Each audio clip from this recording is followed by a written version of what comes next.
Ladies and gentlemen, boys and girls, welcome to a very special episode of Atheologica Live. I have with us today, and I'm not even kidding about this, this is a fact, Professor Kara Cooney. She is a world renowned Egyptologist.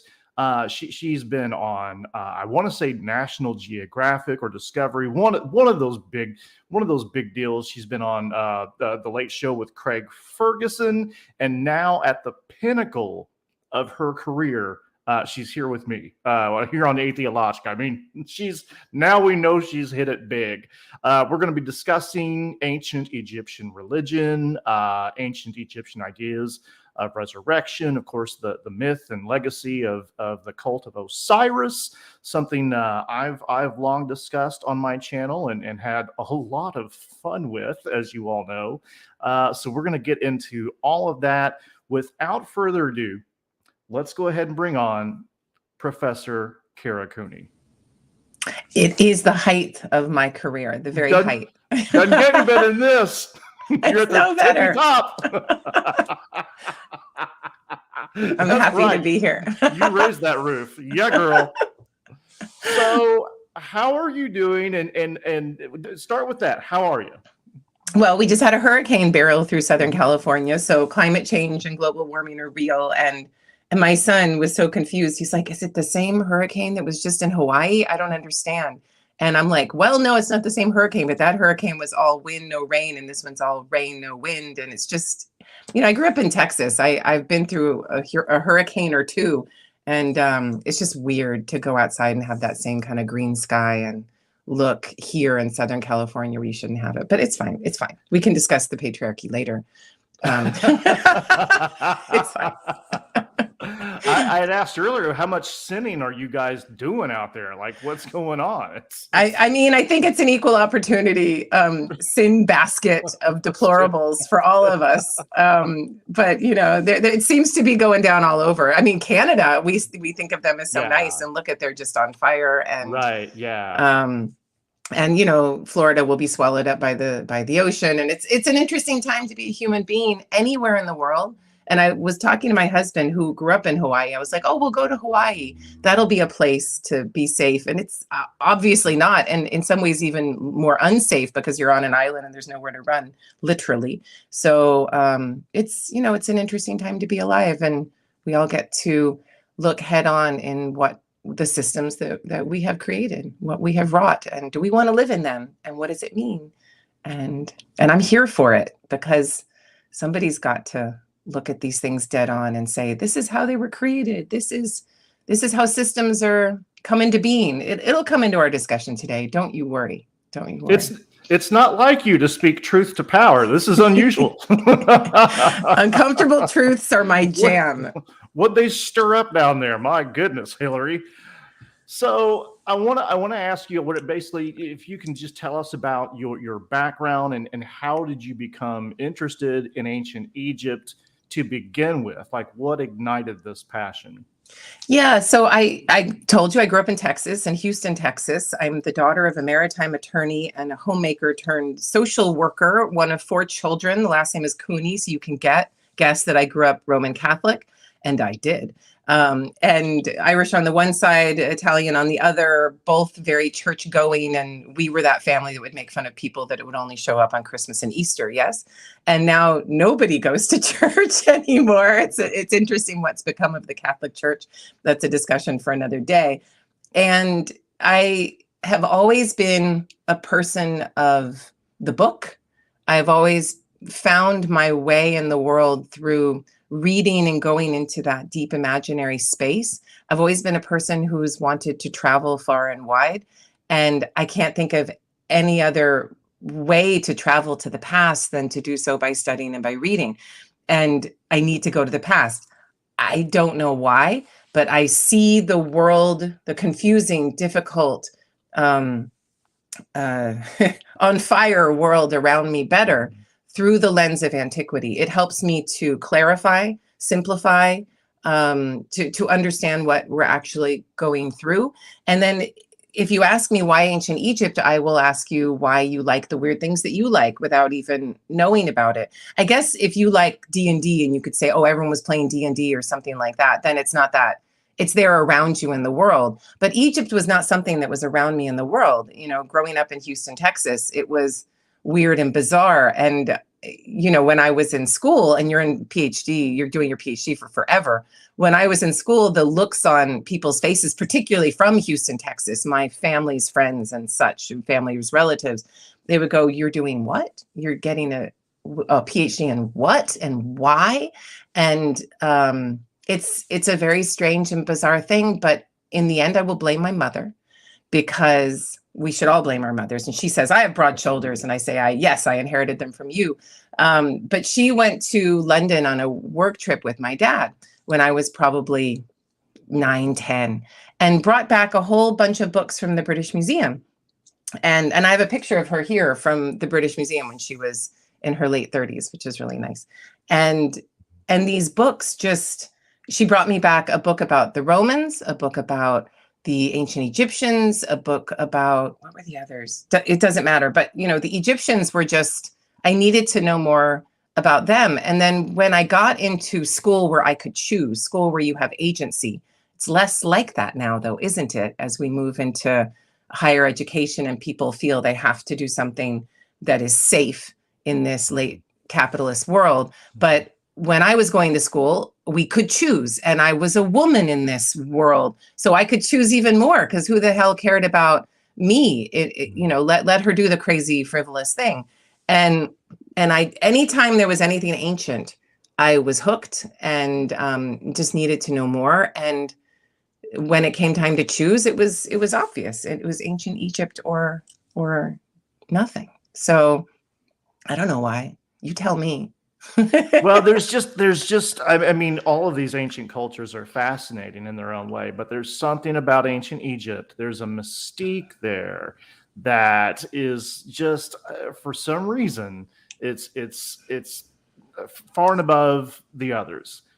There's something that really captures the imagination about ancient Egypt, from the things that they built to, I mean, these things that they're still in existence to this day. Like it's crazy. I have a whole list of questions here, and I'm going to read from these word to word very tackily. Everyone's going to notice, and it's going to really bring down the whole quality of this thing. Good. But I want to get it right, damn it. So we see indications in the funerary literature to raise yourself, stand up, shake the earth from your flesh, etc. Is it fair to say that the ancient Egyptians believed in bodily resurrection? I mean, this is really hard. You sent me those questions. That was the first one. I was like, God damn it. Because there's no easy answer to this question. So I'll start by saying that Egypt is formed by its geography, and that we're all of us formed by our geographies. Yes, we can import ideology into particular places where they don't belong. For instance, Islam being imported into Egypt, where it says you can't drink beer, even though it's the breadbasket and beer jar of the world. And all of a sudden you're not allowed to drink beer. That's not formed of its geography. But in the ancient times, bread and beer were religion for Egypt. The Egyptian landscape is very wet where the Nile floods, and then very dry on either side. And I mean very dry, so dry that if something dies there naturally, or if you bury a body there, it will last with everything intact for much longer than you would expect. And so you have a natural mummification provided by that geography. And I've seen it myself. I've seen a Christian period burial out in the Fayum in the desert areas, and I've seen the hair attached. I've seen the skin attached. The muscles look like a kind of beef jerky, hands, fingernails, everything's intact. It's extraordinary to see bodies that are thousands of years old. They're just intact in the landscape. And that was a miracle that Egypt gave, that any traveler who was in West Asia or who was in further south in Africa or in different parts of the Mediterranean would have known this was an Egyptian gift, so to speak. And so Egypt naturally preserves, naturally mummifies, and it gives people a more bodily understanding, physical, material understanding of their place in the world. And when people in the ancient Egyptian world think of an eternity, they might think of an eternity in a more physicalized way than somebody in Thailand, where when somebody dies, you cut a whole bunch of very plentiful trees and you burn those plentiful trees and you make a funerary pyre and you burn the body and then you scatter them. And then this eternity is that you've joined with the earth and you're, something like that. And you would burn the dead for the most part in Rome, ancient Rome as well. And there's all different ways of dealing with the dead depending on where you are. And I did a whole documentary about this ages ago that, what did I call it? It was my Out of Egypt documentary series that I produced with Discovery Channel. And I think it was called Treatment of the Dead or something like that. But just the geography helps to shape and form us. So if that's the way it shapes and forms us, and if we as human beings are very connected to the dead, because they're our ancestors. And once they've gone to the other side, we feel they have secrets and information and powers to bestow upon us. Ancestor cults are arguably the beginnings of ritual to the gods, ritual to the other side, to whatever is on the other side of death. And if you think of things in a materialized way, then a lot of your ritual texts and awakening spells will come from that. Now, I don't want to say that the Egyptians are so simplistic in their mindset that they believed that people would walk around and you would have zombies, going around like the mummy movies and all of these things. And yet you have these spells that you've just read, like the pyramid text spell where you rise up and shake the earth from your flesh. And those continue on into the Book of the Dead. And then in New Kingdom burials of Middle Kingdom, 18th dynasty, you see a very materialized understanding of how to deal with eternity in the body. So you might see the burial with the dead body of some beds and chairs and wigs and face creams and razors. And why would you need those things except you believe that you would have this physicalized manifestation in the next life? But I'll say, okay, that's a very clear one-to-one and literal understanding of that raising from the dead. If I looked back to around 2000 BCE, 1800 BCE, and the Middle Kingdom, I would see that the Egyptians abstracted in their mind. They materialized it, but they also miniaturized it. So you see surrounding the dead in one nice compact burial, the dead person in the coffin at the middle, and then all around him would be a tiny little, the cutest things, these little miniature butchery, little miniature weaving installation, little miniature tax collection site, even with a little guy getting beaten because he didn't give enough taxes. I mean, all the little figures, little eyes and little hair and little everything, a bunch of boats. Those are surrounding the dead. They're all about yay big, maybe a little bigger, but they're miniaturized. They're not a real big boat. And so a little house, if you're interested in these, look at the tomb miniatures of Mekhetre, Mekhetre, that are now in the Metropolitan Museum of Art. And you can get an idea of what it is that I'm talking about. So then, you have an understanding in the Egyptian mindset that you need to materialize it so that it'll magically work. But it doesn't have to be an actual house or an actual weaving installation. The miniature will do just fine because it's the magic that needs to be materialized. So that's what I'm going to go with. I'm going to say that the Egyptians are not that simplistic. However, if they want to magically be transformed, they need to magically materialize it. Egyptian magic is always materialized. There isn't any of this, I will silently pray and it's just going to manifest. No, you get a green stone, you get this papyrus and you dissolve it in beer and you drink it and you bring in this stuff. It's always like when we make fun of witchcraft or you read your Harry Potter and they have to get all the things for the spell together. That's very ancient Egyptian to materialize it in that way. So I would say that it's a little of both, but it's I would use it by saying that the physical is what manifests in the world. And then finally, my last point, I'll let you follow up, is that I think the Egyptians were particularly worried about materializing for the people here. When the dead go, they go. And yet what we want is that continued connection with them, because they're the ones with the secrets. They're the ones with the power. The Hawaiians would say the mana. They're the ones that are able to give us that connection. And if you can physically, and this is where it gets a little necromancy for me and kind of cool. If you can physically anchor that dead spirit to your world and keep them in your space, with your family's tomb, and you're maintaining them by bringing them back. Here's some bread and beer, dear dead relative. You super ancestor, superhero, you come to me so that I can tell you about how bad the crops are and how bad my neighbor is being. And you can act as the superhero ancestor and go get them, or whatever it is you need from your ancestor.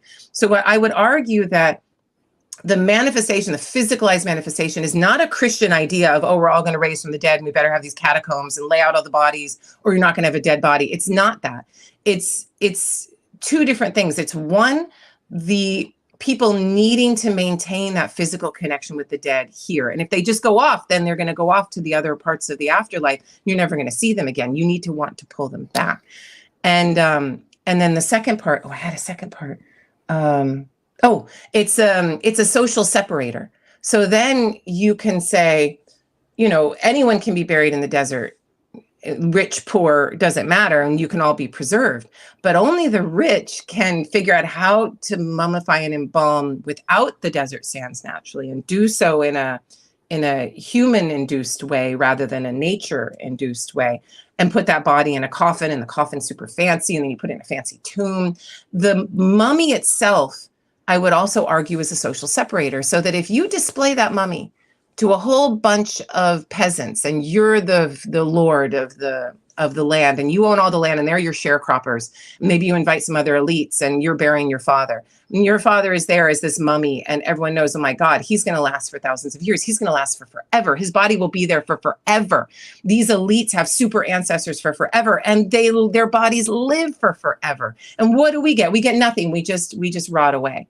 And so it is a way of showing everyone that a less than 5% stratum of the economy is way more special than anybody else. And these things are never just religion. They're always economic, social, competition based. They're always very complicated. We human beings are very complicated creatures. And the answer to your question, it was a really hard one right off the bat, Derek. It was a complicated one. So yeah.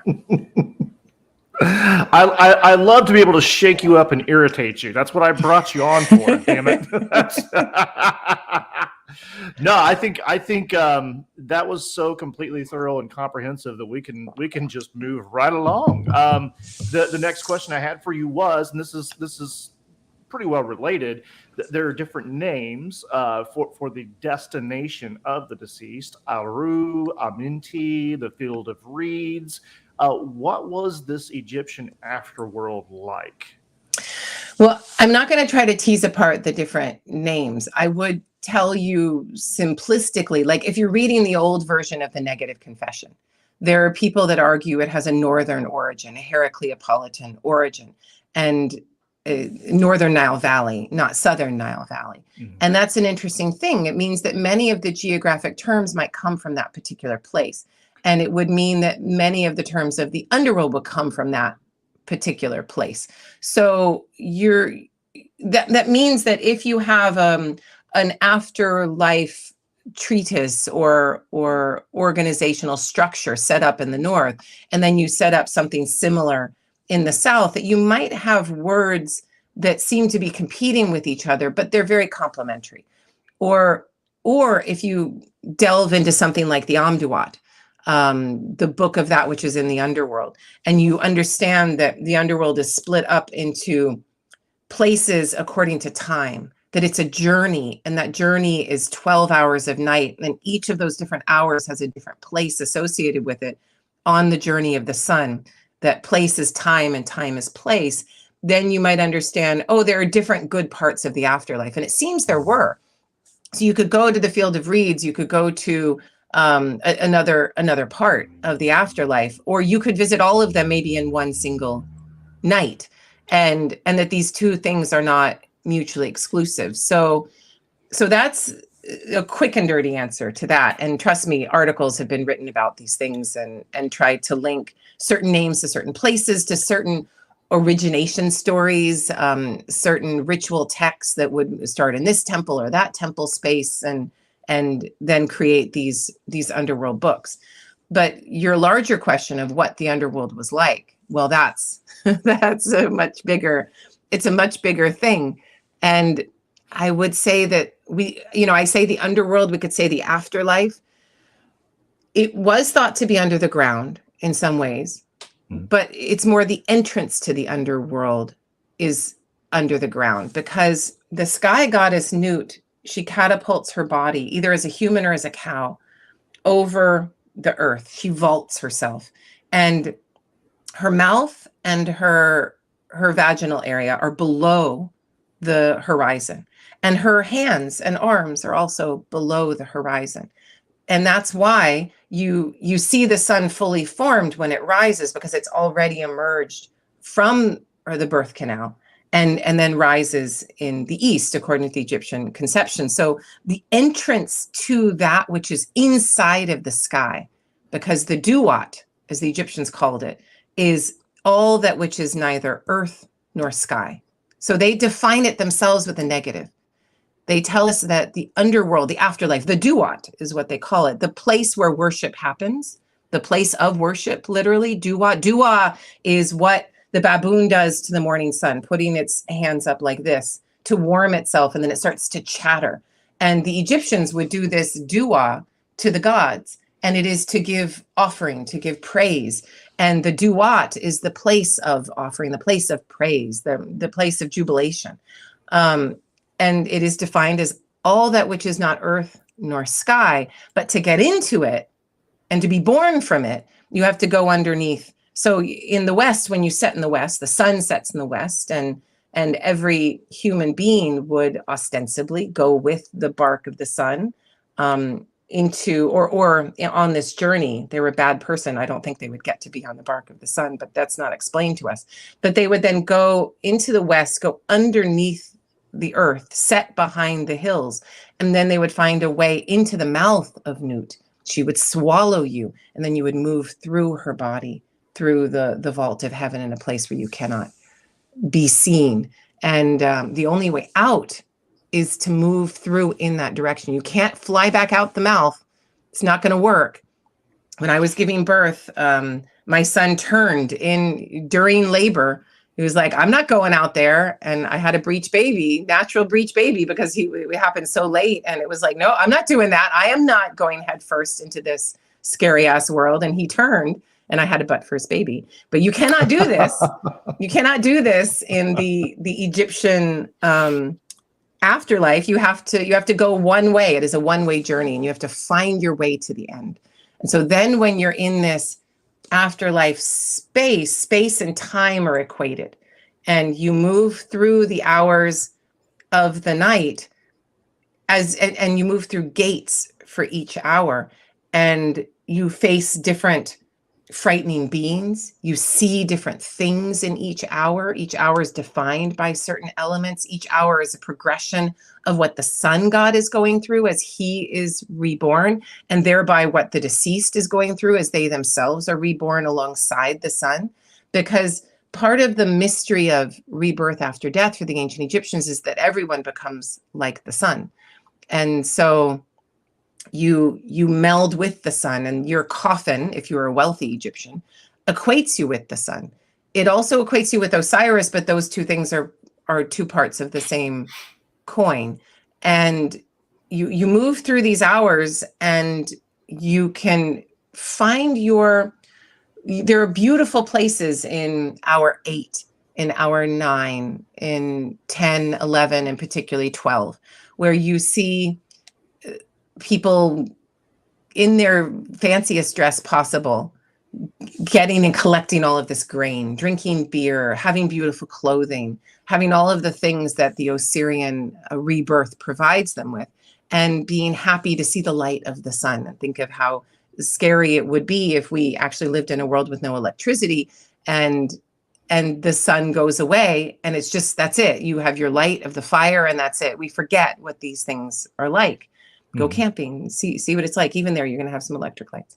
And, when the sun moves through your space is when all the dead wake up and jubilate.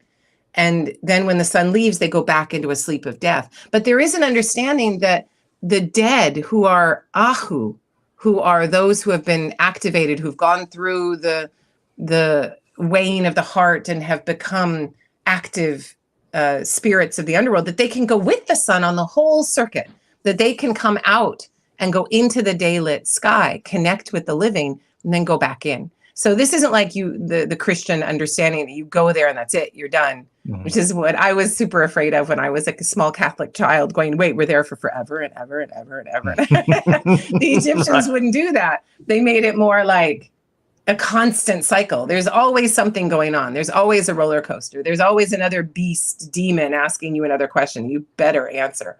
But that's a big one. So I guess you'll want to follow up with more of that afterlife space. Yeah, that's kind of how it strikes me, is that it is compartmentalized according to the times of the day and just different aspects of the afterlife, and that it's something like a cyclical eternity. Would that be a good way of describing it? Yeah, if every temple is there to make sure that God is reborn every day or every season, and that every goddess is placated along with that cycle, then everybody's death was thought of as a constant journey, a journey that never ended, and a journey for which one had to be constantly prepared. It doesn't mean, however, that the dead weren't transformed. And once they were transformed, going through that journey became ostensibly easier every time they did it. Then it was something like, oh, I got this. I know what that serpent is going to ask me, or I know what this baboon whose head is on fire is going to ask me, or whatever demon you come across, you'll have a better understanding. So the deceased, it's also very confusing in that if the coffin makes the deceased into an Osiris or into Re, the sun god, very broadly, then does that last forever? Because it doesn't seem so. When you look at a Book of the Dead, you see the deceased in their white garments of purity. They've passed the test. Their heart has been weighed against the feather of Ma'at. They have been found true, and they can move on to the good parts of the afterlife with a speed and an agency. But they don't keep their Osirian quality. They don't look like Osiris anymore, like their coffin might have made them look. They don't look like the sun god, as the coffin, the golden colors of the coffin made them materially. So it's like, if it's a cycle, then you get to divinize for one part of your journey every night. And that part of the journey would have been hour 6, that deepest, darkest, 6 and 7, those deepest, darkest parts of the afterlife, when you have the deceased. Sorry, there's a lawnmower outside. I hope you don't hear that. Okay, but if you do, but that part of the journey, the body, the corpse of Osiris joins with the spirit and light of Re. And that's what revivifies both Re and Osiris. You can't get more magical spell than that. You can't get more material than that you need the corpse to put in the light, and you mix it together like in a cauldron or something, and then boom, you get it all back together, which brings me back to like the Catholic Eucharist that I grew up with, that you've got to have the bread. You've got to have the wine. It must be materialized or it will not magically work. That is a magical spell that is happening up there with a specific incantation happening in a specific way, where the 4 corners have been cleansed with an incense of frankincense from the Middle East, that they're still sourcing from the Middle East. And you clear the circle or the square, however you want to understand it, there in that sacred space where the profane is removed, you can go through with your materialized ritual. And you put these 2 things together, and you make the God comes into that element physically, and then you can ingest it, and we can all be reborn. So in many ways, that Christian Eucharist is very much about hour 6 and 7 of the Egyptian Yimi Duat or Amduat what is in the duat and how these things work. And it's no surprise Christianity found its Gnostic, its intellectual roots in Egypt. And to begin with, even though it's from this Levantine place is a part of the Egyptian place. There's back and forth going on for millennia. So it's no surprise that you would see all of these connections between the two. Egypt ruled the place at one point. Yeah. Tell us about Osiris and the role he seems to have played in ensuring that Egyptians would rise to new life like he once did. Yeah, Osiris is really interesting for me because he's so late. So you get all of these gods around 3000 BCE when the Egyptian state is forming. And you have gods associated with male power, gods like bulls and lions, things that will be explicitly associated with kingship as time goes on. Think of the Sphinx, right? Where you put the king's head onto a lion's body and there he is as the sentinel and protector. The lion associated with the sun god associated with kingship, right? The sun king. And you have the ram, this idea of the older god, the sexual being who can have a harem of women and all of these things from the natural world. Snakes are generally more associated with female divinities. Sometimes the lioness, obviously, as well, female divinity. But this Osiris, this human figure, he comes on the scene pretty late. He does appear in coffin texts, obviously. And coffin texts, I guess their first attestations would be verbally, like 2800 BCE? How far do we want to push it back? 2900, 2700? We're never going to know, right? Because they didn't put it into stone walls until the end of the 5th dynasty with Unis. And so we're talking about, oh God, I'm so bad with dates, but hundreds of years after their creation, right? And they're more scripturalized. Osiris is there, but he's not one of the first ancient Egyptian gods. And that may seem strange to people. They're like, but Osiris is where it's at. Osiris is where everything's at.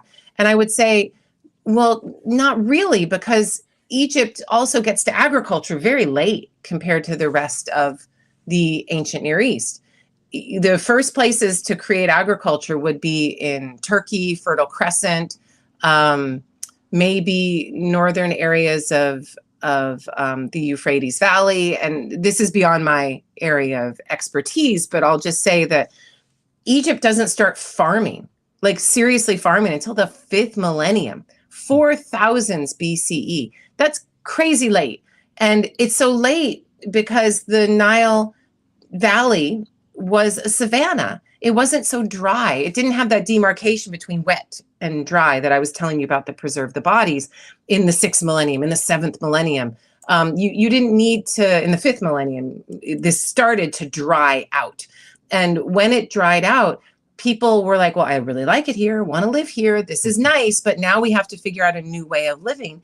And they had to create, they almost certainly knew about agriculture from other parts of the world. This isn't, people aren't stupid. They sometimes they are, but as a whole, the organism of humanity would have known that there was agriculture. There was this thing that one could do to make sure that the wheat sprouted from the ground and that they had this crop.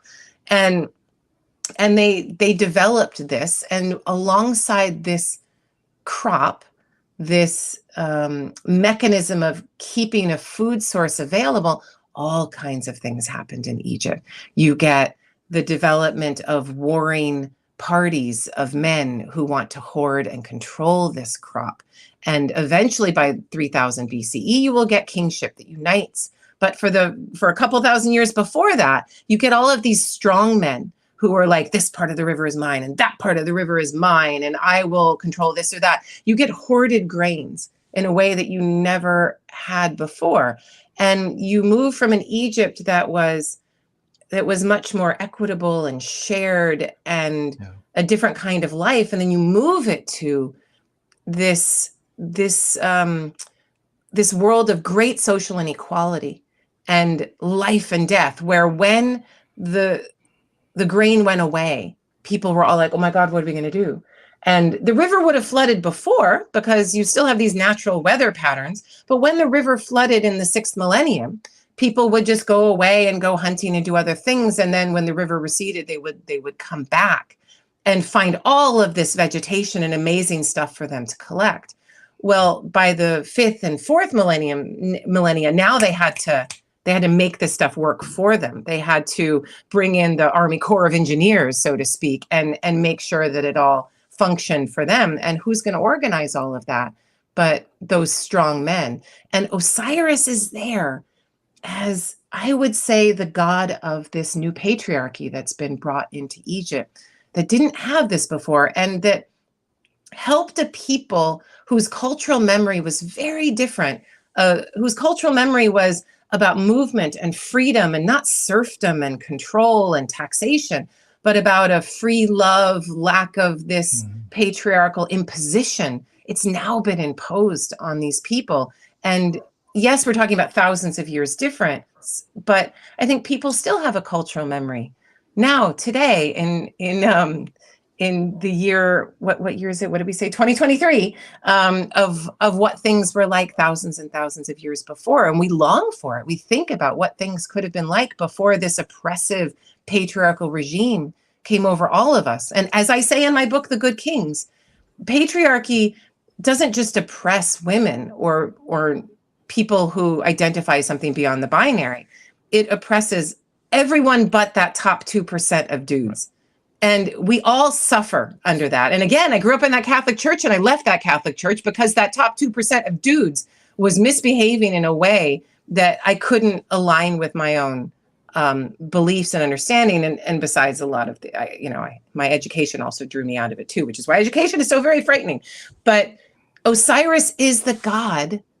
And I've been thinking a lot about this. You're never going to see this in Egyptology books. People are not going to talk about it this way. But Osiris is the god of the grain patriarchy. He's the god of hard work. He's the god of the farm. He's the god. Think of our good American farming principles, that puritanical, you better get up early. If you don't, I'm going to beat you. Spare the rod, spoil the child. I understand that comes from a Levantine book we call the Bible, but wow, do we take that shit on? And this patriarchal oppression to get people to do these things, and I don't want to make it some cynical, like there's a man behind the curtain, you will worship Osiris and you'll do all the things I want. That's stupid. Right. The larger human organism is like, how do we square this with what we came from and what we are as humans?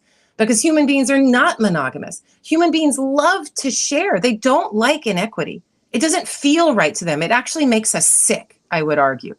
Human beings don't want to live in this kind of oppressive regime, and yet they have to. So they invent, or over time, the god of the grain that kind of comes forth and speaks to them. It is their survival, this grain.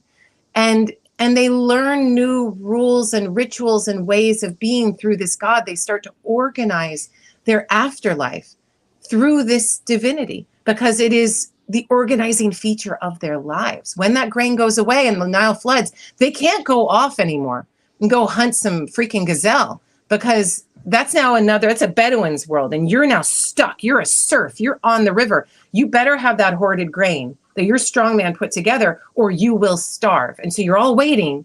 May we come back to life again? May we come back to life again? And this whole new religion comes from this. So that's kind of, it's a very different take on the Osiris myth that I think you would get from somebody else, but that's my take right now in this world of 2023 right now. I love it because, I'm actually, I am evolving as we speak, Kara. We all are. I know I'm actually getting to a point where I'm not as hung up on the history of religion thing as I am these existing power structures and what they are doing to us in the present. Yeah. I see what these apologists do and what you have to fight. And I'm like, oh my God, it gets into such weeds and it doesn't matter. Throw it away, transcend it, go above it. And then you've got it. It's crazy. But anyway, sorry. Yeah. No. And so that's just kind of, I feel my focus and my priorities kind of shifting. So I actually love that you're taking us in this direction, because it's so important, and it's so directly relevant to everything that we are dealing with in the present, and how everything in the present has a long history, a really long history of repeating itself and going through these cycles again and again and again and again. It evidently doesn't work, right? Every time that we have some, well, we'll get into more and more. But of that. you started I it by but saying you must have done something really bad, right? You've got all these storms and all these things. And I would encourage everyone, as they look around the world and they get increasingly freaked out and they're like, oh my God, the world is in fire or underwater. And it is. But it is only through these processes, like Noah's flood, that we will find a revelation of our own, that we will have our eyes open to be able to see the system for what it is. And it's so interesting how climate change denial it goes hand in hand with patriarchal systems of power and social inequality. The two are one. It's not anything but that. It's just a way of maintaining the status quo for the rich. That's all it is. And when you start to see storms all around you, it's an amazing thing and a beautiful thing and an earth-given thing in a weird way when you think of it in a more woo kind of way, that it's bringing right and left together in an agreement. All getting pummeled by the same storm. And you all have to say, everyone has to then come to their own conclusion. Are you going to deny the storm right in front of you and the reasons for it and say, oh, it's God who's angry because we're all gay or or transgender or whatever? And that is one way to go. It is one way to go, but you're in that storm too. And how are you going to understand it? It's a moment of uncovering, and crisis makes all of us think differently and snap awake. And I see climate scientists going, oh my God, it's horrible to be a climate scientist. But then I see them having these weird moments where they're like, isn't it weird to be happy that it's happening now? Isn't it weird to be like, ha, I was right. But now the earth is dying and my kids are going to die and we're all dying. Yes, right. But at least there's no way to push it off and say, oh no, it's not really happening, you crazy climate scientist. It's a way of saying, no, this is real, and now it's time to actually do something about it. And everything comes along with it. All that you do, all that the other Derek does, all of this religion trying to control. So when you ask me about Osiris, and then I go right to a patriarchal agricultural source of social inequality and a maintenance thereof, I mean it. And and it doesn't mean we throw out everything that's with Osiris, because Osiris brings with him a deeper antiquity. He has to, or he will be rejected. You can't make any religion solely out of patriarchal excess. It will be rejected, just like all the happiness in the Matrix. You have to bring in something that is from a much older time. That deeper antiquity is there with Osiris. And then you have to kind of extricate and say, okay, this is from that earlier time. This is from that later time. And so you'll look at the negative confession, which I know we're going to talk about. And so much of it is economic. So much of it is about proper farming techniques, not taking land from other people, not taking bread. And then you realize, oh my God, it's how do we find a moral or ethical balance point in this patriarchal world, which is anything but moral. Anything but, in terms of the way humans really want to live. Right. Agreed. We'll zip through some more of these questions here, and then we'll kind of circle back to what we were talking about just previously. Bread and beer. Mm-hmm. Bread and beer. They appear to have had symbolic power and strong associations with Osiris himself. Tell us about that. Yeah.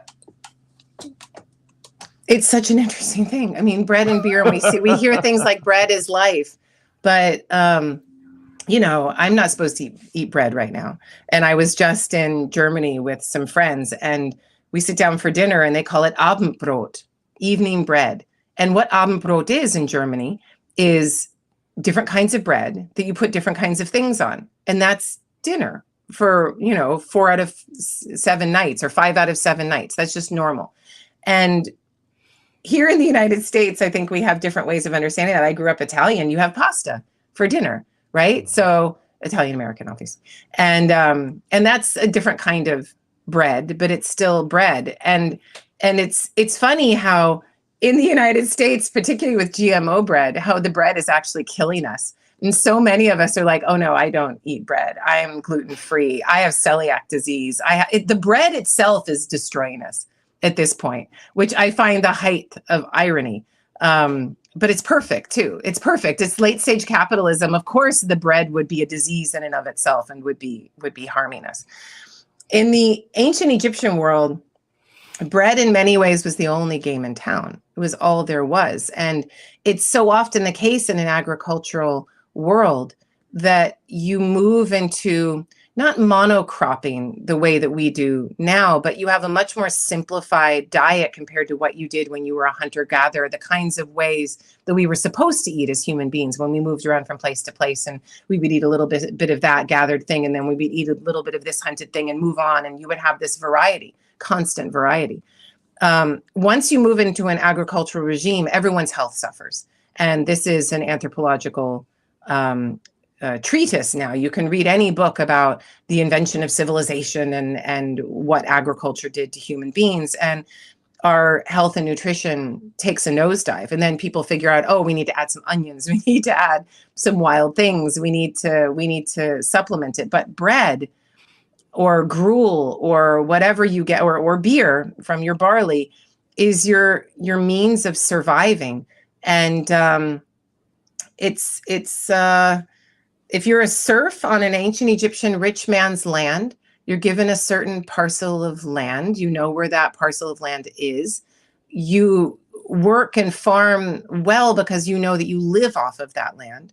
And your storage, though you pay a massive portion of that to your landlord, your storage that you're able to keep for yourself is what keeps your family alive.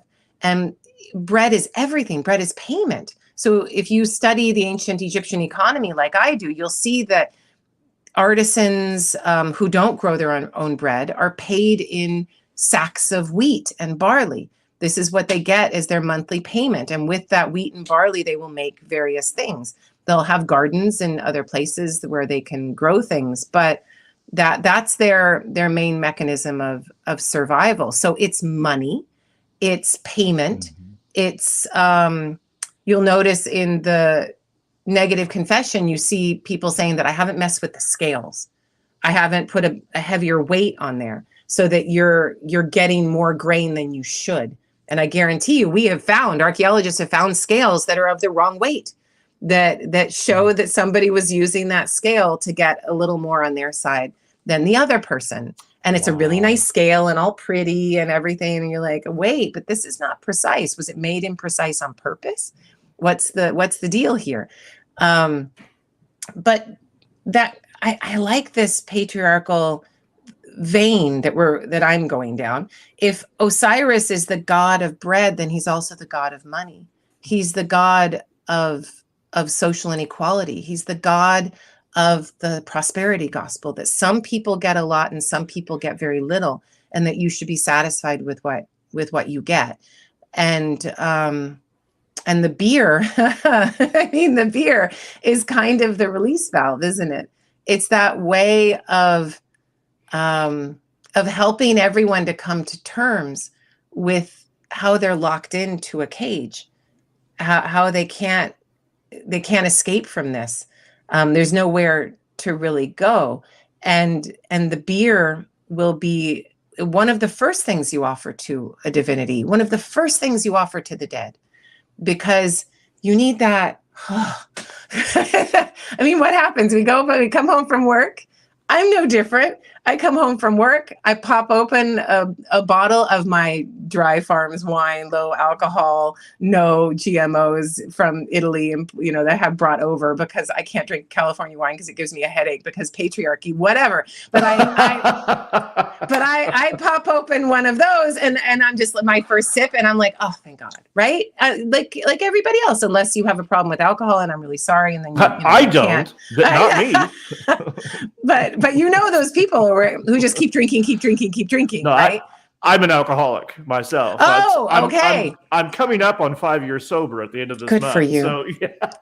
I have a lot of sober friends in my midst, but it's an interesting thing that this one thing that helps us to square emotionally, physically, spiritually, because it's made spiritual, all the pain that this system imposes on us also makes us incredibly ill. It's no surprise that then people go down this alcoholic rabbit hole. And let me give another modern point, because I think it's fitting. I live in the home of the homeless in Los Angeles.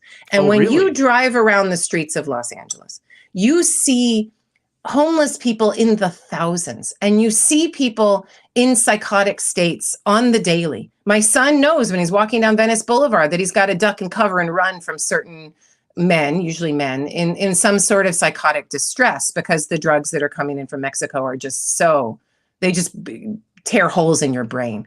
But these are people, we can look at them and say, oh my God, these people are disgusting and what's happened. Or we can see that we now have way more homeless people than we've ever had.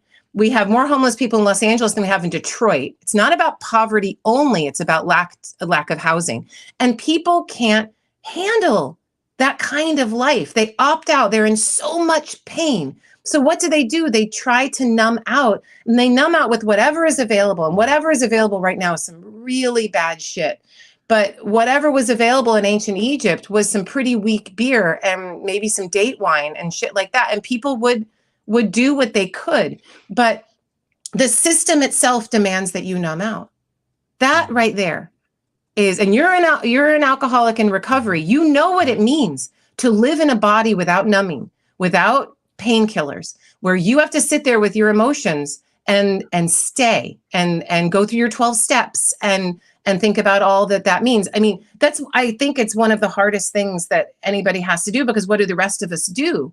But find a way to numb out, because this system of going, moving for the overlord, for the man, whoever that is so oppressive. And what do we get as our reward? We get a reward in the future. We get a reward in the afterlife, in the Egyptian system or the Christian system. We get beer. We get cheap carbs. We get cheap carbs that fill us up so that we don't compete with each other over the wild boar that you've just killed or whatever, some gazelle. You get some cheap carbs that satiate you, like a whole bunch of Doritos or Taco Bell or some shit like that. And it makes you sick, but it makes you docile. It domesticates you, kind of like a grain-fed cow for slaughter. So Jesus. But isn't it interesting that in California, the people who are like, we need to be healthy, are like all into this keto, paleo, we need to go back to a different way of eating. Food is all of it. That there are feminist diets that are vegetarian, but like in a different kind of way. It's super interesting that it's all intertwined. It's all intertwined. I love this. I'm gonna move forward with the questions I've got here, although you're taking us into some really interesting territory, and I just love it. I am not even mad about it. So we see scenes in which Osiris is enthroned in the judgment hall. Tell us about the process of this judgment and the role that moral conduct seems to have played in it. Yeah, I like this. So if I get my book of Ani right here that I pulled out before we started, and I show you this lineup. You see all those little kneeling guys, all those little gods. Yes. And the text makes them way more terrifying than they are there. Here's they're not really terrifying here at all, but here's another, whoops, there. Oh, come on, Kara, you can do it. Wait, sorry, the book is too big for me. There we go. There's the lake of fire on the top right. Yep. And then you've got all of these divinities, and some of them look kind of scary and some of them don't. But you've got Osiris as king of all of this. And surrounding him are all of these divinities, demons, if you will. And remember, demon from the Greek word daimon, it doesn't mean what Christianity has taught us. So you have to kind of remove that. So you can think of it as a godlet, like a tartlet, godlet. So these demons are there surrounding Osiris, and Osiris doesn't do anything, really. He just sits there. He just gets resurrected. He resurrects himself. He does have that glorious moment of masturbating himself back to life, which we can talk about. He has that, right? So that's his action. It's a sexual action. It recreates himself. He becomes the king of the underworld. He is enthroned, and he's got his fancy crown with 2 ostrich feathers of purity and what is right. And then he's got all his henchmen surrounding him, these demons of the underworld, who are there to mete out justice. So Osiris is overlooking it. He oversees it, but he isn't the bad guy. And I kind of like this also in terms of what we're talking about, that you have a divinity who is all good. And he's there just, making sure that everything's all good and he's all goodness and all light and there's no badness in him. But if somebody needs to be punished or destroyed, you don't see Osiris smiting anyone. Isn't that interesting? You would see the king smiting someone. You would see a demon, gobbling up somebody. But you don't, and I'm trying to think if I'm actually being clear about this. You see images you see a masculine image wearing the white crown smiting someone. Is that Osiris or is it not Osiris? I'm not sure, but Osiris, generally, when we think of him as a pacific, peaceful, inert kind of divinity who's just like, eat me, right? He is the grain, drink me.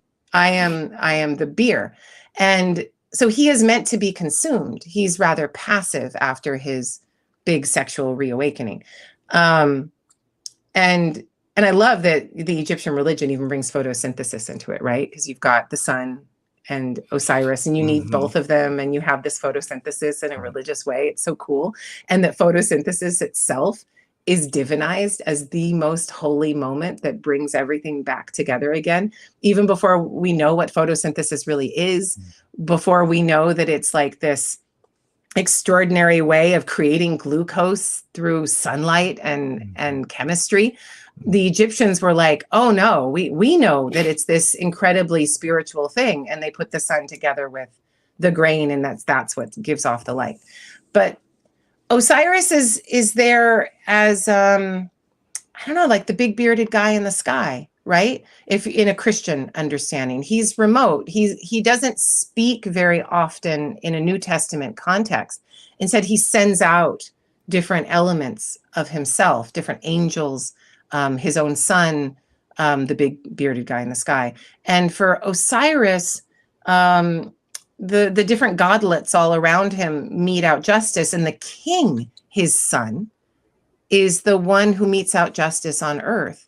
So this idea of an anointed follower of Osiris who's there making sure that everyone is doing what they're supposed to do and that chaos is dispelled. Chaos being anything that goes against the system of grain creation, grain storage, grain hoarding, and grain distribution.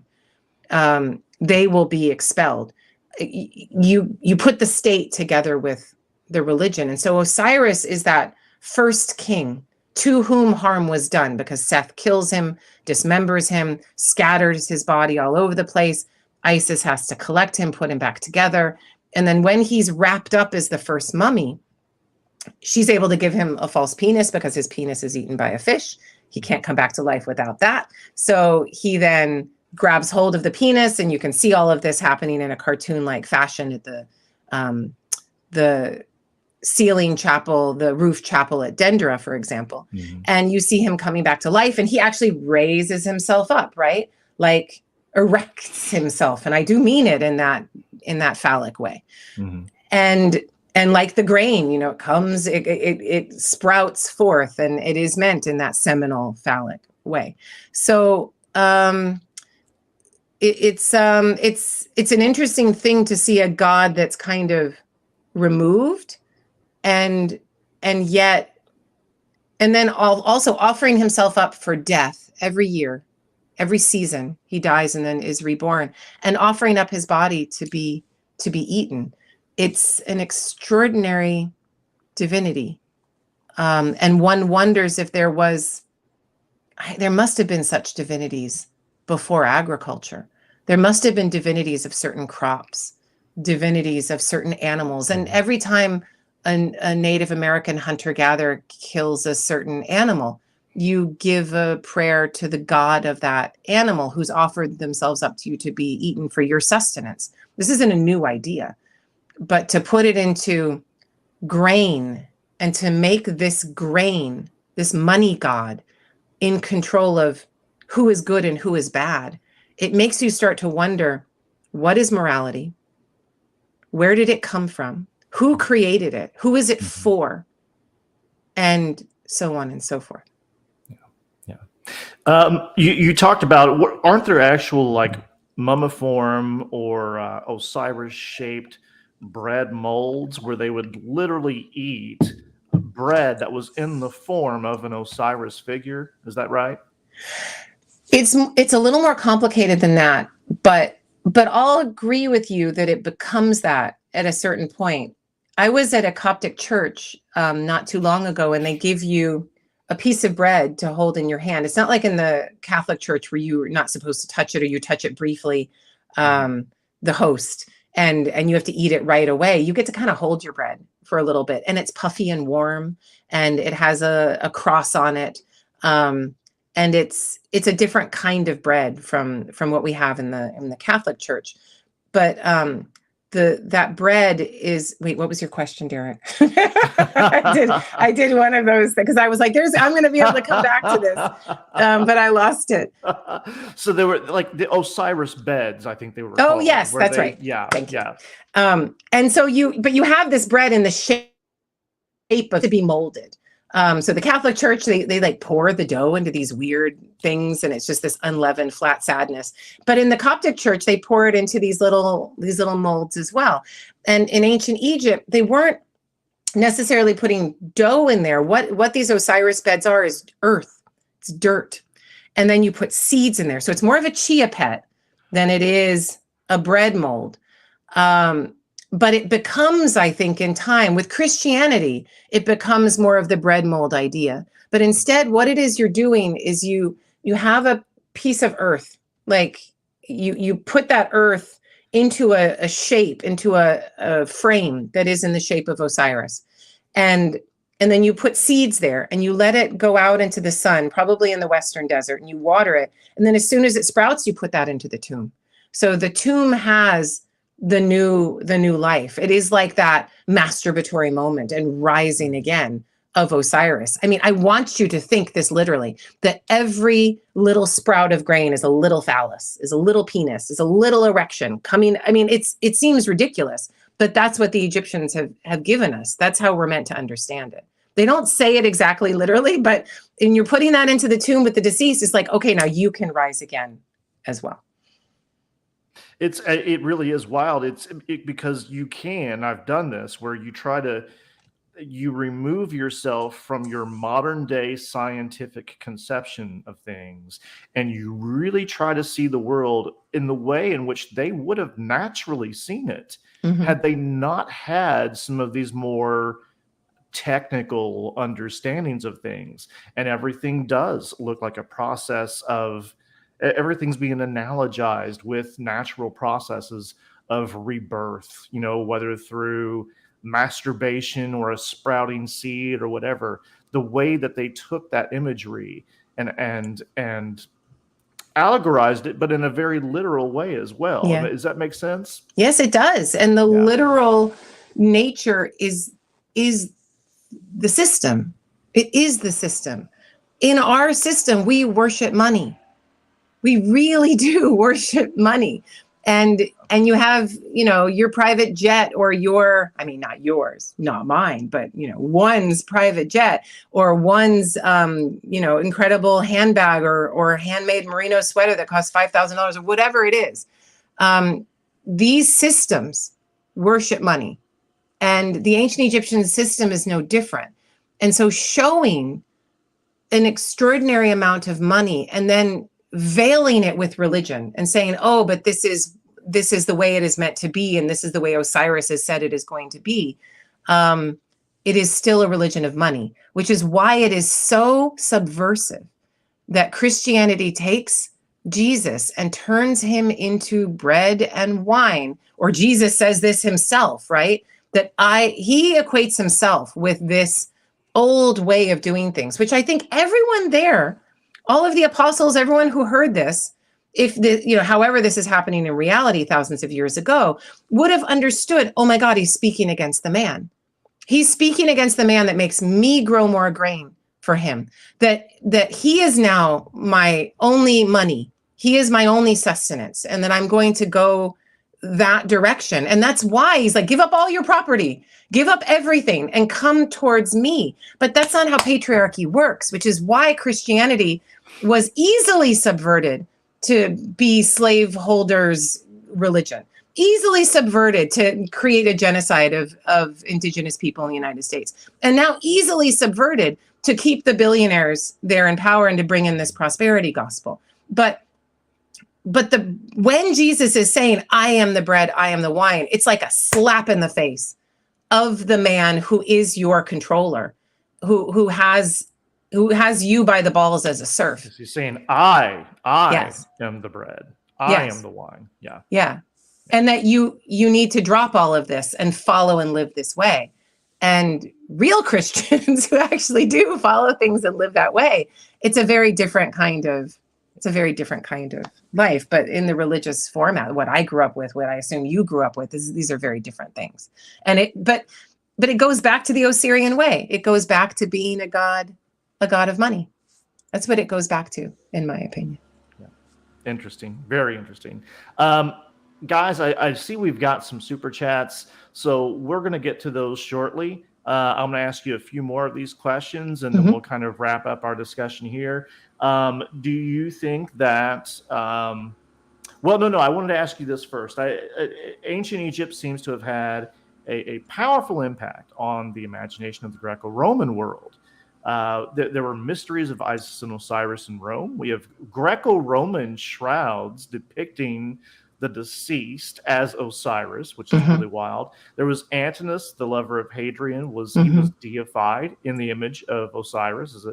Why do you think they were so enamored with ancient Egyptian ideas? Well, I wrote a whole book about this, Derek, and it's called I did. I mean, it's slightly sly, but not really. The book is called The Good Kings.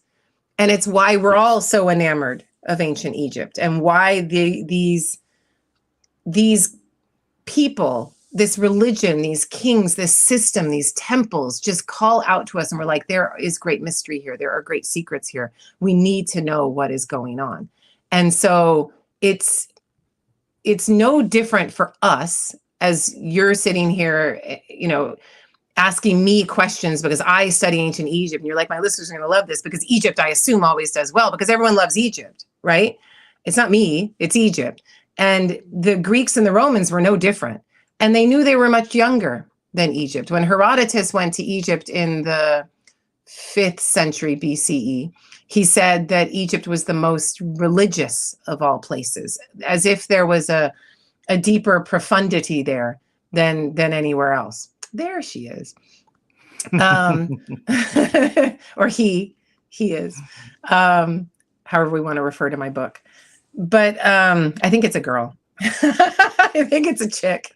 I think my book's a chick. If I have to pick along the binary, that's what I'm going to do.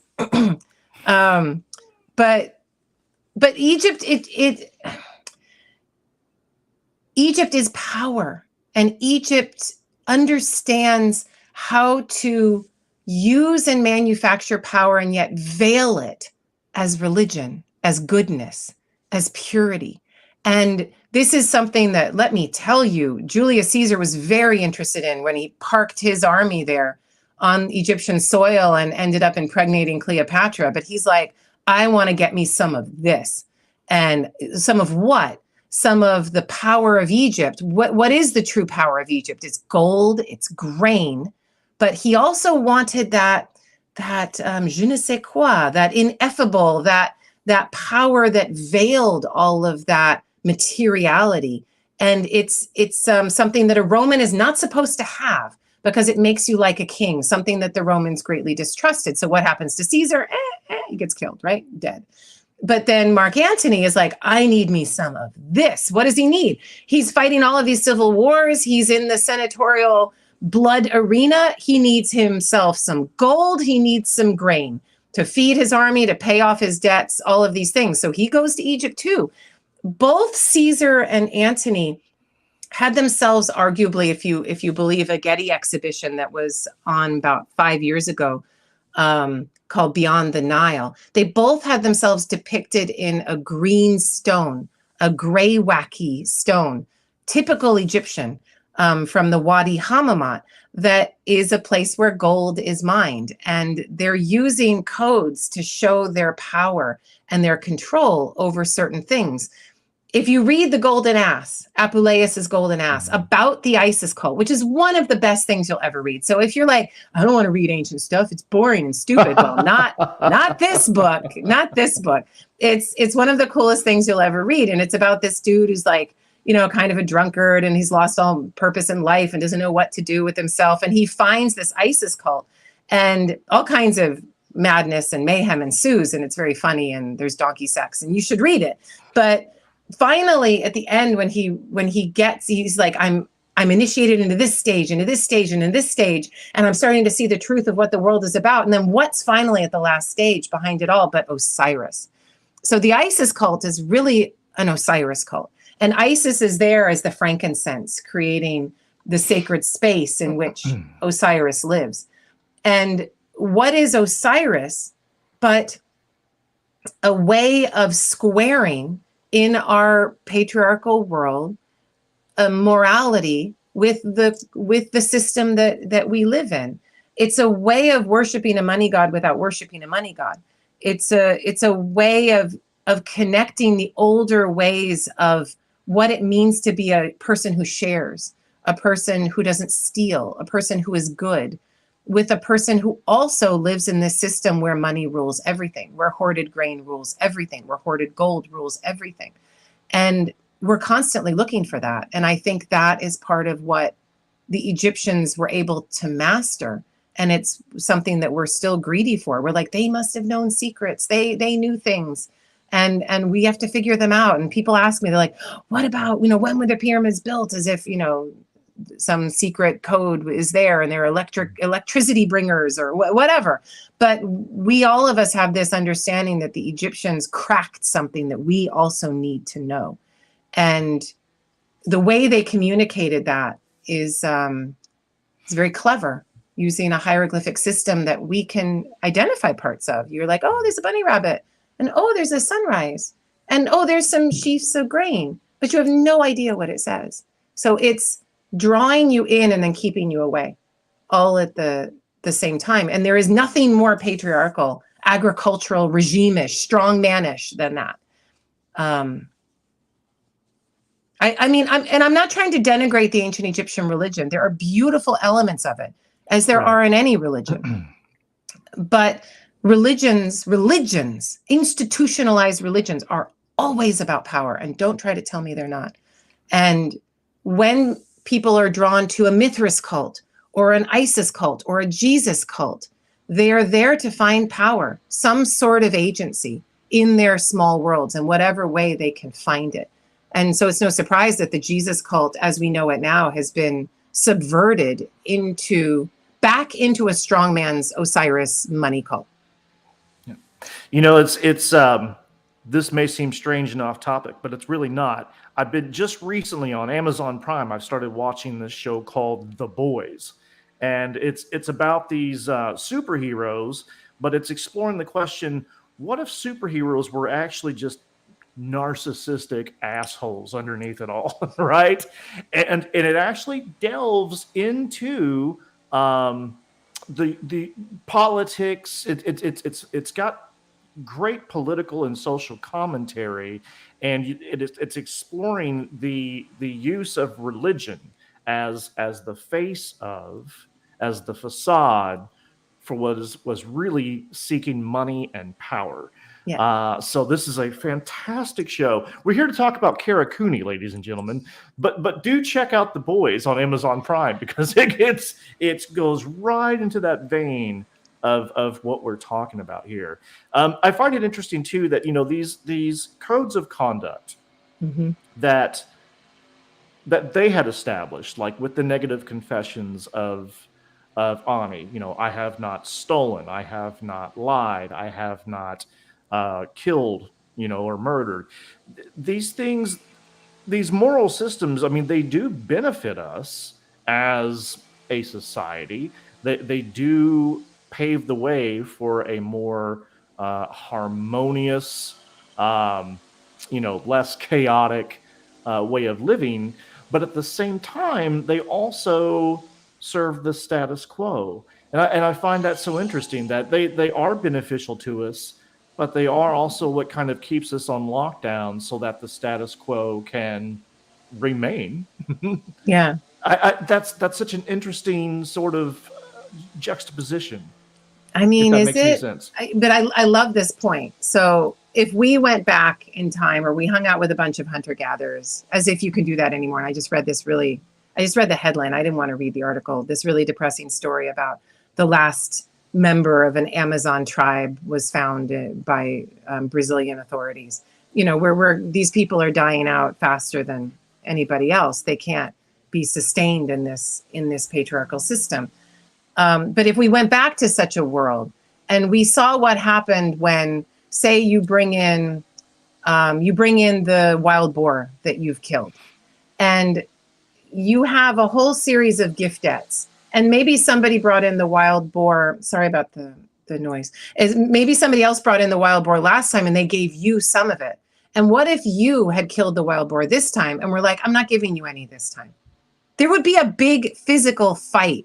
People would throw punches, and maybe even someone would be killed, because that kind of unfairness is what rips apart a tribe. And everyone knows that, and you can't be that way. And it means that violence is one way of potentially creating fairness within a human system. And now, what do we have now? I just called up my insurance company yesterday, and they said, very kindly, very nicely, oh, no, we don't work with that compound pharmacy. We only work with this compound pharmacy. So we understand that you're getting your drugs from this compound pharmacy, which is the only one your doctor will work with, but that's not our policy. And so it's not their policy. They've said it very politely, and they're stealing right from me in front of my face without lying about it. There's no lying happening. They're telling me, oh, we wrote this policy, and you certainly knew about this policy when you took on this insurance. And so it means that in a patriarchal system, people can take and hoard and create vast social inequality without doing anything immoral. That's the key. That's the key. And somebody from outside of this patriarchal sickness, and I think we're waking up to this, right, would look in and go, but that's effed up. How can they just take all of your stuff? How come you have these billionaires? And then you have all these homeless people with nothing who are so drugged out because they're so much in pain that they can't be in this world. How does this square? How does this drive? Their heads would explode. And yes, for hunter-gatherers, death and murder, abandonment, exposure are ways of dealing with these problems. It's not, so like take abortion, for example, right? This idea that it's moral to keep every baby, no matter what, no matter if it's a product of incest, no matter if it's a baby that will die after 3 years and has no skull cap over their brain or whatever it is. And it is moral to have this child because you're not killing. And that one brainless child is your mechanism, your means of creating this many other future workers for you in the world. But the morality is not about fairness. The morality is about maintaining the status quo for those at the very top. And in a hunter-gatherer society, and Jared Diamond talks about this a lot in his book, The World Before Yesterday. I think that's what it's called, The World Before Yesterday, Jared Diamond. He has a section about women who have to kill their own babies when it's a baby that they can't sustain and it will hurt the tribe. So say you have a 2-year-old and you get pregnant and you give birth, you can't breastfeed the 2-year-old, because you would breastfeed until 4 and have the newborn and carry them both around without you getting left behind and abandoned. And the whole tribe and people feeling, oh, I need to stay behind too, and then they get abandoned. You will have to remove one of those babies from your midst. Is it moral?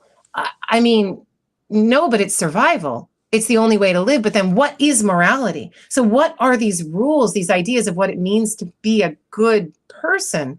The very idea of who gets to live and who gets to die are very different understandings depending on what system you live in. I'm not saying that we need to go back to I'm not trying to mythologize and superiorize a hunter-gatherer system. I'm just trying to look at what humanity lived in before, because it's all we've got. And I'm not saying, oh, if you have, a 2-year-old and a 1-year-old, we should start killing these babies, which is something that would immediately be pounced on by somebody who was using this in an apologist morality way. And this is how they work, or this is how their brains work, right? In no way, shape, or form.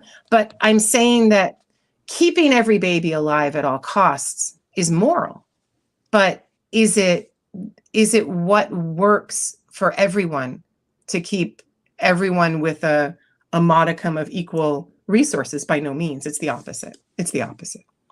Well, that is something, as I understand it, that right-wing politicians seized upon. That was an issue that they brought into the public sphere as a distraction for what they were really concerned about, which was removing tax exemption for non-segregated schools. That was because I read up on this. This began with Jerry Falwell and the Moral Majority. Oh, you're not going to, you're going to have non-segregated schools? God forbid. What issue can we bring to the table that we can get people to side with us? And they touched on the whole idea of moralizing abortion. So it is. It absolutely and they're coming after birth control, and IUDs are now, all of these things. So it's not about saving the babies. It's about maintaining the domesticity of the women and maintaining the binary. And that's all this is about. And I think it's amazing that 60-some% of Americans can see this. And yet the morality still weighs on us because we feel we could go to hell. We feel we could be punished. That religious system is the most powerful thing you can possibly imagine. And sociologist Michael Mann said that ideology is the most powerful out of all the social powers of economic, military, political, and ideological power, because ideology cannot be proven nor disproven. There's no way for me to say, oh my God, it's good to kill babies. I can't do that. This ideology is a mechanism that gets a father to turn against his own daughter, to expel her, ostracize her, to turn against his own gay son, to push him out into homelessness, to say I have no son or whatever. It is a way of getting people to act against their own best interest. And that's why you and I are here. We're talking about religion because religion works upon the mind. It is a weapon of the mind. It is a way of getting people to do what you need them to do out of a fear-based, scarcity-based mindset. And what does patriarchal society create best but scarcity? Not for the people at the top, but for everyone down below. And it's that cartoon of the billionaire with all the cookies, and the white laborers over here and the black laborers over here, and the white laborers got 2 cookies. And the billionaire goes, that black dude's trying to take all your cookies. And there are ways of creating this scarcity and using morality to do it. And Egypt did it best, maybe not first, but it certainly did it best. I'm going to go out on a limb and say this. And I would say the Hebrew Bible then is a follow-up to that. I would say, and I've argued this before, that the Hebrew Bible pulls so many different tropes and ideas from the social inequality of ancient Egypt, from the kingship of ancient Egypt. And these things now oppress us even still. And those brave enough to break away, and you and I have both done this. I assume we're both churchgoers every Sunday and believed all of these things and prayed on our knees. And then we're like, what the hell? Hell, literally, what the hell? and what is hell and who created it. And I'm not saying there's no hell in this world or beyond. I believe a lot of things. I believe in divinity, but it is a much more complicated form of divinity, and yet it is weaponized. All of this is weaponized and made into something that is doled out in a very careful fashion, so that people have to follow. You know, it's interesting when we look at early Christianity. This began as it looks like something that began as a counterculture. Oh, It yes. looks like this was something that was it caught fire because it spoke truth to power to some degree. These were people who were, you know, the down and out, downtrodden women, slaves. Yeah. This was kind of like an all right movement in the beginning. Yeah. And then what happened? It got subverted. Yeah. Those in control, those in power, they said, "Oh, well, this is great. This is a very useful tool. We can use this. We can use this." Do you think that they brought, given your, expertise as an Egyptologist, do you think that they brought Egyptian elements into that new Christian religion as they were develop it and they were writing these texts early on? Yes, 100% yes. And I don't think that it's anything weird to say. I don't think it's anything. It's a part of their world. It's like bringing in bread when you're talking about a god of sustenance. It's what you eat. It's what's around. If your political system is based on strongmen and kingships and military and smiting, then Egypt is a perfect place to look. You'll have models galore for that kind of thinking. If a kind of morality is something that you need to look to maintain your power and your status quo, then the 10 Commandments can look to, without doing it cynically or saying, we're going to pull this and we're going to pull that. It's just what's a part of the water in which they swim. It's just their zeitgeist. It's just what they are. So these moral ideas have already permeated and percolated through and I'm not saying diffuse, they just are in the culture. But let's throw some things out there that could be included in Christian understandings. Number one, the virgin birth. The idea that God creates himself, that he doesn't need to come into being through actual woman agency. He comes into being through his own agency. It's a different virgin birth. Yes, you have, like, you'll think of your medieval painting where the little bright light is going to Mary's belly and that's how it's spread.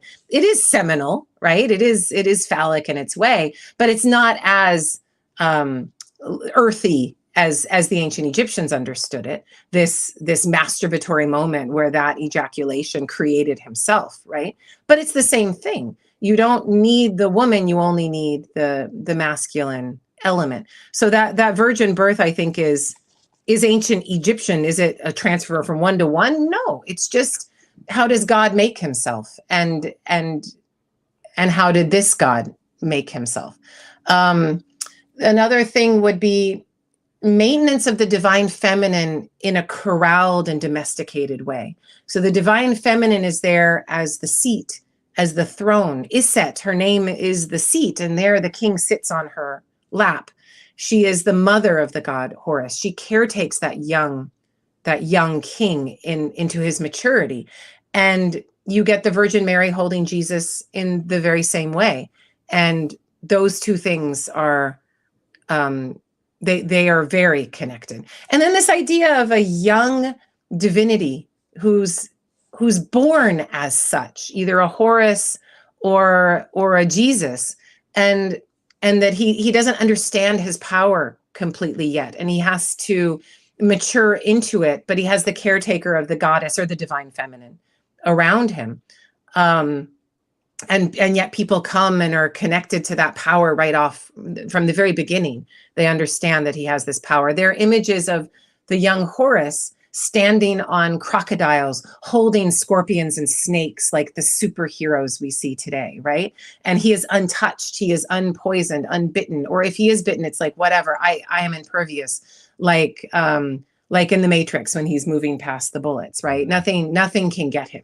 And you have that for baby Jesus too, right? There's all these attempts to slaughter him and kill him, and he cannot be killed. He has a kind of agency against all of this.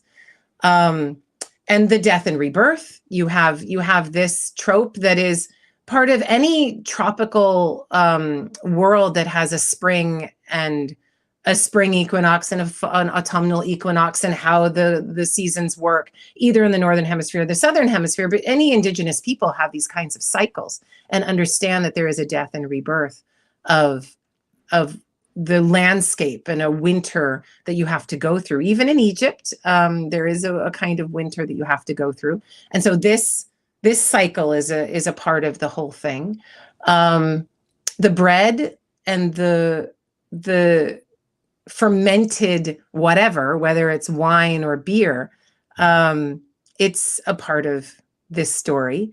And the wine is something that grows way better. If I'm going to drink wine, am I going to pick from Lebanon or Egypt? Hell's yes, I'm going to pick Lebanon, because that's where you're going to have good grapes. It's too wet in Egypt. You'll get a bunch of moldy, musty, sweet, gross wine. It's good for beer. But it's funny that, you have to have wine because that's imported from the Levant. But the idea of drinking the fermented thing as a symbol of the god is imported from Egypt. So I love that. The fermented goes to the Levant as a god, and then it comes back from the Levant as wine. Got to be wine. Has to be wine, not beer anymore. But, and one could go on. One could go on and say more and more about these connections. And I don't think it's crazy. I don't think it subverts Christianity as a new anti-establishment religion created in the crucible of the expanding Roman Empire, a very cruel machine that just took humans in and spit them out with abandon. There were many new religions coming up in this maelstrom of social change. And we find ourselves in exactly the same place right now. We are being chewed up and spit out in a maelstrom of social change. And it's changing everything about the way we look at the world. It makes, I would say, 30% of us run back into some sort of hard morality, scarcity-based world. But as things get rougher and harder, I don't know. As things get harder, I don't know if maybe more people are going to go run back to that hard right religion. I don't know the answer to that. And what comes to mind is Orthodox Judaism, which became more and more orthodox post-World War II, in which rules were followed much more carefully and considerably post the genocide that their people went through, as if God was angry, now we have to do it right. And that has been weaponized to create a different kind of system. And the state of Israel as an occupying force and a cruel occupying force of Palestinian people, and now Christian people as well, is becoming that which it hates through the fear of what was imposed upon them. People going through trauma, it doesn't usually make them better people. Yeah. So that's where we find ourselves. But it's, we're going to go, the next 5 years, 10 years are going to suck. They're going to suck.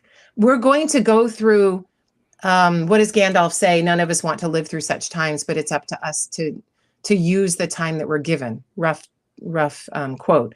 But that's what we're heading into. And we're looking at everything around us to understand how to deal with that. Everything from ancient Egyptian texts to Hebrew scriptures to Stoicism to Mithras cults, because we're just like, what the hell do we do? What do we do? Right. Yeah. I'm going to. This has been amazing. I'm gonna ask one last question, and then we'll move on to whatever super chats that we have and wrap this up. So guys, prepare your super chats. If you have any questions for Kara Cooney, now is the time to go ahead and prepare those. You've more or less spoken on this, Kara, but just in your final words here, what can we learn from, given that history does repeat itself, what can we learn from the legacy of ancient Egypt and what happened there? It's rising and it's falling again. What can we learn from that legacy as it relates to the modern day? If you do indeed have more to say on that, because you kind of more or less said it, but I mean, through a religious lens, I've said it, but I haven't said it through a more political lens of the strong man. And so that book that you showed earlier, The Good Kings, is tracking from Khufu of the Old Kingdom to Senwosret III of the Middle Kingdom to Akhenaten of the 18th dynasty to Ramses II of the 19th dynasty, both in the New Kingdom, to Taharqa of the 25th dynasty. And it's tracking how we sow the seeds of our own demise at the height of our excess. So at the very moment when we think we're the richest or the bravest or the strongest is when the seeds of that demise are being sown. And then at the apex of that wave will crest, and it's cresting because of that over exuberant taking and exploiting.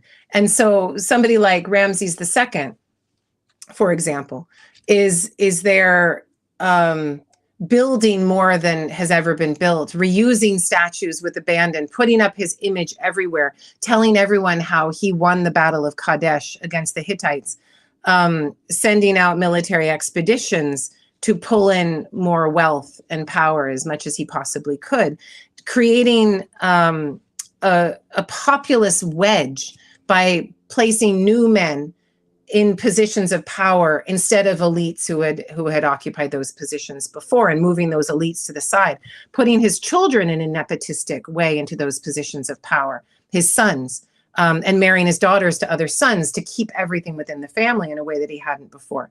And I love the way this works. Like we have a presidential race between two very old men. Ramses II was also a very old man by the time he died. When men hold power for too long, when they expire, either they're voted out of office in our system or they die in the ancient Egyptian system, then you enter into a world in which you don't just have one generation who wants power after. You don't just have two generations. You have 3 or 4 generations who are all like, we want power simultaneously. And you end up with civil wars. You end up with people who have equal rights and claims, and no one leader is rising up. How many times have you heard, really, Biden and Trump, it's all we've got? Because there hasn't been the fostering and the allowance, and because you have so many people of an equal peer footing that no one leader can really find voice and attention. And with that, you end up with too much competition. And Ramses II system devolved into civil war, one reign after his death. And our system, how many people talk about civil war on the daily as something that we're already fighting through abortion laws and taxation laws and anti-trans and gay laws and et cetera, et cetera. I as a professor at California cannot go to a conference and get reimbursed if it's in one of these states, for example. So we're already, and I haven't even brought the guns into it, but we're already dealing with this pre-Civil War sort of feeling. And you could look back at, antebellum South versus North politics, and you get a lot of similar sorts of things. But the Egyptians can teach us that we humans will do this again and again and again, and we will think that the next time we've got it. Oh, this time this administration is so different from the last administration. They're on the left, not on the right. It's all going to be fine. Or this system of religion is totally different. This is what Akhenaten is telling his people. It's going to be great now. And it ends up being the same debacle, the same fall. And every time you go into the trough and you remake yourselves, it seems that this patriarchal system keeps remaking itself again and again. The Egyptians teach us this. Even the last king in my book, Taharqa, a man of Nubian origin whose people were brutalized by the ancient Egyptians for millennia, ends up doing what the Egyptian kings would have done. He's like, oh, I'm going to use Egyptian. I'm going to dress like an Egyptian. I'm going to use this religion. I'm going to do these things in the same way that, I don't know, elite British children learn Latin. Even after Boudica was raped by her children were raped by Roman soldiers. I mean, we cling to the elites and their ways even after they've left. So, and the conclusion of the book is, what can the Egyptians teach us is that we'll keep politically doing these same things, and we'll keep using religion to veil it and to say that we're not smashing and grabbing even when we are. And maintaining inequality will say, oh, it's because it's meant to be this way. The gods have decreed it thus, and you must be calm and enjoy your lot in life. But now we're heading into a new passage, and it would be useful, and this is my next book, is to look to the time before the patriarchy takes root in Egypt, to look at those elements of Egyptian religion and thought that were there before this vast social exploitation landed in Northeast Africa, and to try to understand how we can somehow go back to remember what we've forgotten and forget what we think we know. That's where we find ourselves right now. And those things are there in the ancient Egyptian religion. They're there. There are divinities. There is an Osiris. I mean, there's a god of grain before that grain is commercialized and exploited, in a sense, to be hoarded for the few. There is the divine feminine, who was there before she was domesticated and put in chains.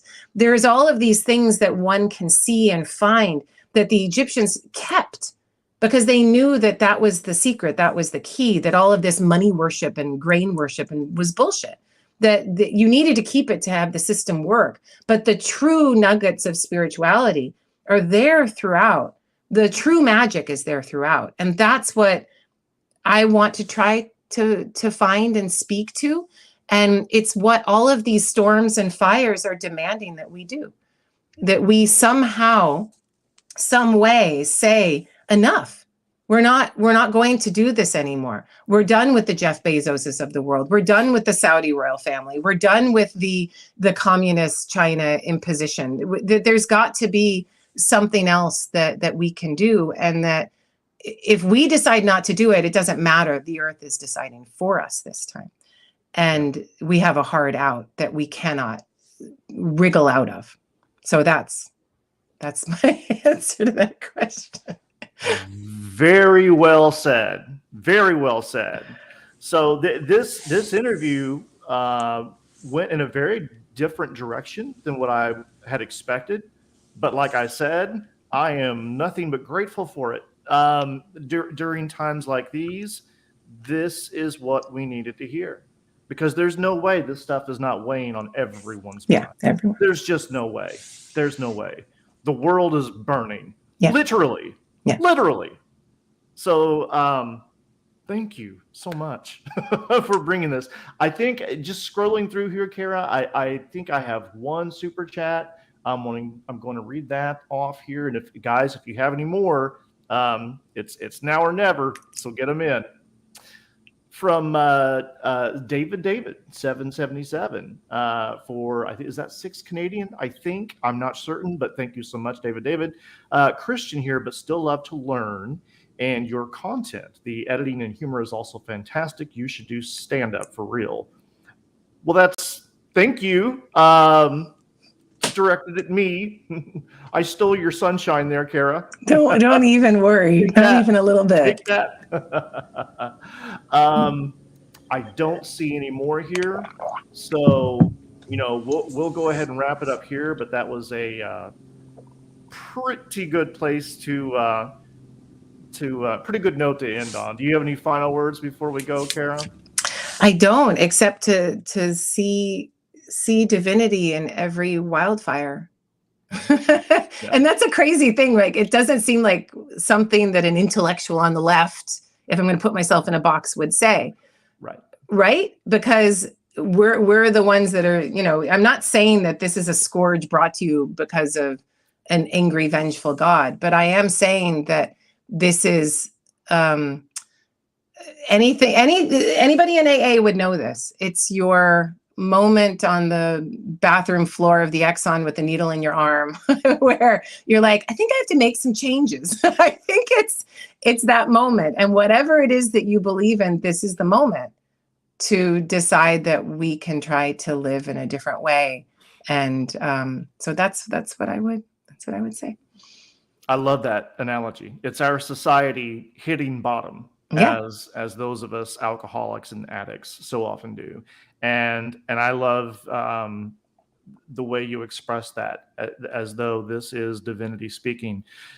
This is nature itself loudly and clearly declaring, wake up. Yeah. It's time to wake up. Yeah. Yeah. I love it. Kara, thank you so much for being here. Guys, thank you for joining us. This has been amazing. Until next time.